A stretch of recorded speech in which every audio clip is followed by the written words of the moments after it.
In this video, I'm going to try to finish out some permanent seating. And I'm going to finish the floor. If you recall in a previous episode, we built this mock-up of seats just so we could get an idea of what size we wanted the finished ones to be. The plans show very little about the seats. These are the front seats and these are the back. What's making this really hard is where the top of the boat comes around in the wood detail, it's going to actually come across right here and back. It's going to be part of the stripe details, and that's got to be set in place. So the seat placement is going to be really important. So I'm putting it where I had it last time. And I'm just going to do things like set in place and see if this feels right. So I'm too close right now, but it's just so tempting to put it up close so we have more floor area in front of the other seat. I'm going to move this back, and then I have room to put this right here. I'm coming into the dock area. This is a comfortable position too. My plan is to build the back wall and the side walls and then worry about the seat detail as a second piece, because I'm going to go ahead and keep doing it out of mahogany and not use any plywood. We're working on the final pieces on the floor on each side, and as always, those are always the tricky one.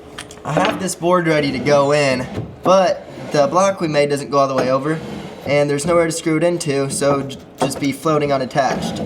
So I cut a piece off the end of a board and it drilled through here and drilled through here. So this will be screwed in here like that, and then this will go on top of that, and it'll be able to screw in here to here.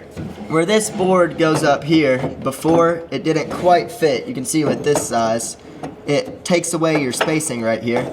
So I just shaved off the back corner where it goes up to touch the skeleton, and now there's space for our spacer to fit in, and it fits like the rest of the boards. I hate that you're working in such an uncomfortable position. You want me to get down there and do it? You can come on down. Oh no, you're doing a great job. You're doing a great job. I hate you to say that. How close is the screw to the bottom? I'm fitting my finger between the screw and the bottom. Oh, that's good. So we need to make sure we put this block down here where we're not running into that problem for the next board, right? Well, it only gets lower after right here. That's the highest point. Okay. The prototype seat has served its purpose, and it's time to move on to the permanent ones. I started by ripping a long edge down each side of the mahogany. It's a lot easier to use the track saw than to feed it through the joiner. This is just a glue up because I didn't have a piece that was wide enough. I had 8-inch pieces and I needed 10.5. It's important to not over tighten with this style of clamps. They put over 1,000 pounds of pressure, and you can easily deform the piece and make it not flat.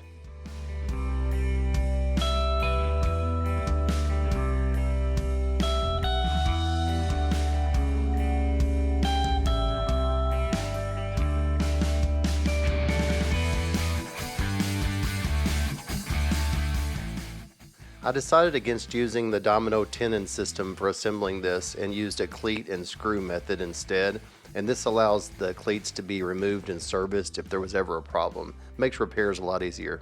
I stayed pretty late in the shop last night to finish up the parts for the seat back and the divider, and I'm so glad that I stopped because I was planning on drilling into these and plugging them to hide the screw holes on the face of it. And I thought about when I woke up this morning, why not just screw from the back side and not have any exposed screws at all or plugs? Sometimes it's good to take a break and think about it before you move on to the next step.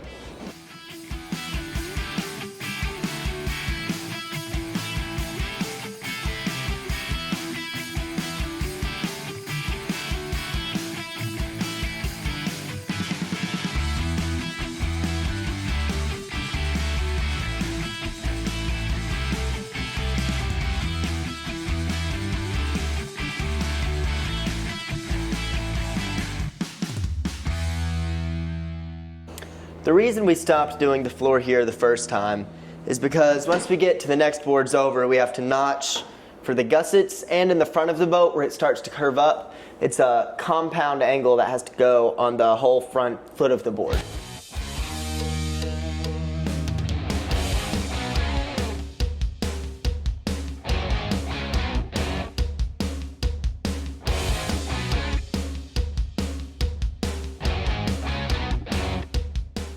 I got my angle cut on the front to what should be pretty close, and I fared down the bottom so it'll fit good. But I can't get that any closer until I get this notch cut out for the gusset. So I got that marked, and it's time to cut it.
I want to give a shout out to Temple Tools who sent me this combo ripside crosscut saw, as well as a crosscut and rip cut Dazuki saw and a flush cut saw. These are very high quality and they're at a great price on Amazon. I'm going to put the link to them in my description of my video.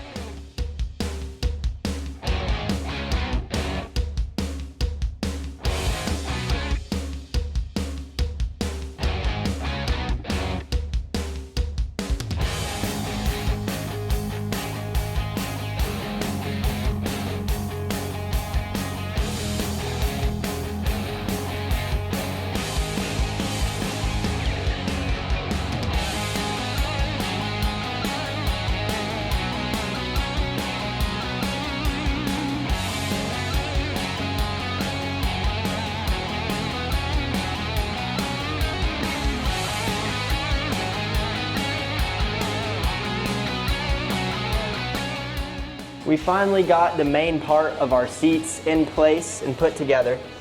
Now I'm using a straight edge to make sure that visually and actually these are sitting in a straight line, and they are. Now the only thing that's left with the seats for today is marking them to follow the arch of the boat, how it has the hump in the middle. So we got to get a board and mark that. There we go. Now, What kind of scientific calculation did you do to get the length of this? use the laser. Cameron's using his left hand as a clamp to make sure that that does not move while he traces it.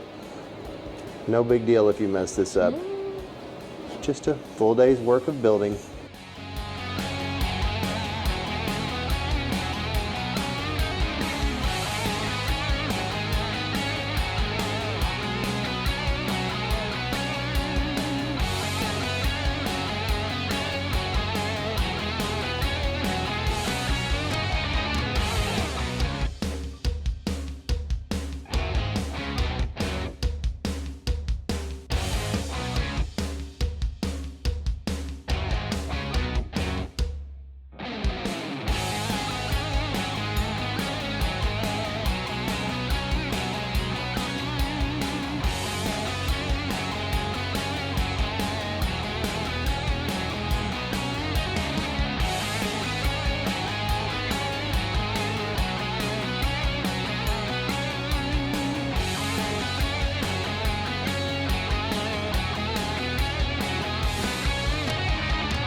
We're getting so close to enclosing the bow and bringing this decking around and matching this curve. I cannot wait to see this. It's been a long day of boat building. See you next time.